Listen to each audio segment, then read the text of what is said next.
উল্লেখ করতে চাই সেটা হচ্ছে আমাকে থাকার জন্য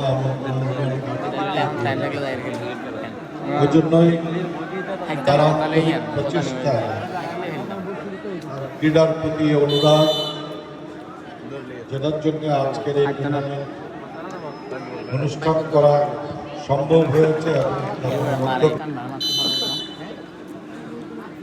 আমাদের দলের যিনি আদর্শ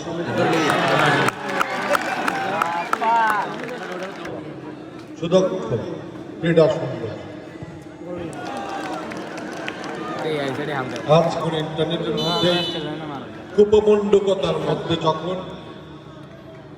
তখন